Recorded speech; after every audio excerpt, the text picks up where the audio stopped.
Some of the reasons customers are shortchanged, often, correct me if I'm wrong, would be borders on the need to make quick profit, dishonesty, and sometimes corrupt tendencies. And corruption is one area this administration is looking to clean up once and for all. Let me get your thoughts on the fight against corruption by this administration so far. Well, the one thing that, I've been in government for a very short period of time, but I can tell you that my experience so far clearly demonstrates that there's no question about the fact that you have an administration that certainly has made it very important and very clear that it frowns on corruption and seeks to penalize it wherever it finds it. Now, does that translate to the fact that that corruption doesn't exist anymore or is not prevalent? Not necessarily. There are systems and there are problems that we have to deal with.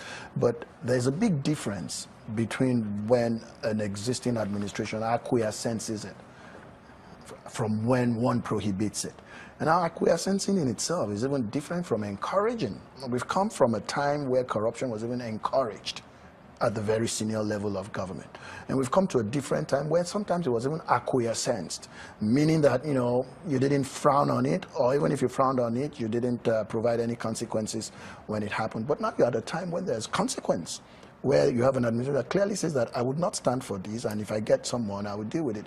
What that does, it doesn't mean that there won't be that many corrupt people, but just imagine those who would self-regulate, those who just don't want to get into any trouble and would not engage in conduct that is likely to lead to trouble. So you've eliminated quite a chunk of people who would otherwise not do it. Because at the end of the day, most people really, behavior is modified by consequence, or not necessarily from inspiration.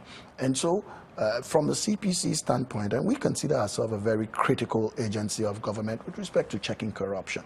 And the reason why I say that is that, and I frown on the corruption of looting the till or looting the federal treasury or the corrupt conduct of public officers or civil servants. But all of that corruption is just one piece of the problem. And there's a lot of focus on that. Just imagine the amount of corruption that goes on in trade. And the Consumer Protection Authority is very well positioned to manage that process by demanding the best possible service for consumers. It's corrupt when you have a box of cornflakes that should measure 50 grams and it turns out to be only 25 grams. There should be consequences for that. And I think that people are affected far more by that than whether a road was built to the 10mm size of the Alphard or 5mm size. And I don't discount either, but I'm just letting you know that there's a totally different piece that is also very important. Can I get a sentence to summarize what your thoughts are on this issue? Are we on the right track? Yes, we are on the right track from the prohibition and the body language of the most senior level of government, but there's still work to be done. You have been on the driving seat at the Consumer Protection Council now for a little over 5 months, I guess. But you came in with a wealth of experience as an accomplished lawyer who has practiced both here at home and in the United States of America. Tell me, what has changed since you took over? A lot. And thanks for considering me accomplished. I appreciate that. But the one big difference that I have found is that when you work or manage an agency, the mandate is just one piece of your work. There's a whole lot of other things you need to manage, and there's several moving pieces with managing the people, managing policy, and then being part of a larger part, which is government that wants some level of uniformity across the board, and then the changes that are occurring all the time, and that takes a lot of time also.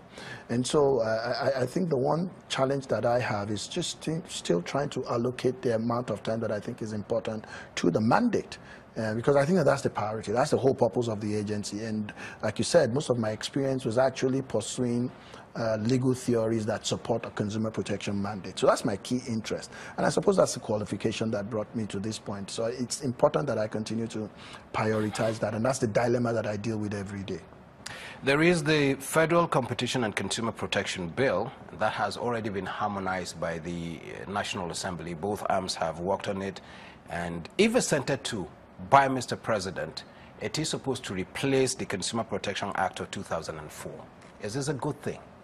Oh, I mean, it is. The one thing is, for the size of the Nigerian market, And secondly, for the interest in that market. The biggest tool that we need to regulate that market, to inspire confidence in it, and even to promote expansion of that market, is a competition regime. And whichever way you slice it, it's one of the most important things. As a matter of fact, I think one of the greater tragedies we've had in our economy is the fact that formerly state-run companies became private companies without a competition regime in place to regulate or at least to some extent modify behavior. And so I think that that's by far one of the greatest things that we would have done as a country, to have a competition law. And in any case, it's what many of the other investors are looking at. And I'll give you a quick example. I know of a gentleman in California who says to me that, you know, I'd love, and he has a small soft drink bottling plant and in Orange County in California. And he says that he's done this math and he's really just followed the news or the media, and that he finds that there's something interesting about consumption in southwest Nigeria, especially Lagos, of soft drinks, starting from about September till December. And he's wondering why. Is it a seasonal thing? Is it that it's the Harmattan? And I said, no. It's the very social season. We're very social. And he said, yeah, that's what they've said.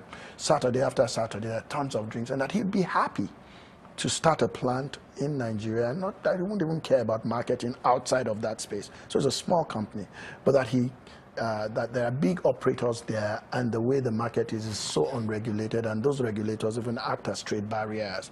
And so just having the appropriate competition policy opens the market up for all those people. It's also the biggest thing that balances the field and protects small and medium scale enterprises. Is this a bill that you worked on? Did you make inputs into it? Well, yes. Although it had passed at the House of Representatives when I took office, but I had the opportunity to suggest potential provisions when the work was going on the Senate side. So hopefully the harmonization process might capture some of those suggested provisions. What is the key and outstanding piece of, should I say, legislation in that bill that you think would stand out? The one provision that you think stands out? Well, if you ask me, the one provision that I think stands out is that the law sets to open up the space and at the same time prioritize our country. And so it recognizes the whole competition space and says that we're going to open up this field and balance it for all the players. But we also recognize that there's certain peculiarities, and we want to promote homegrown, made in Nigeria product or services. And as such, there's a policy space where the federal government can determine that in the interest of developing capacity locally or promoting our industry or expanding our economy, we can take certain exceptions to the process. I think that's a very vital, very well thought out and real homegrown approach to how we manage that space. We're looking at the consumer and his right to get value for money. Now, what if the service provider is the federal government of Nigeria or a multinational company? Can the customer challenge these forces? We'll find that out when we return. Do stay with us.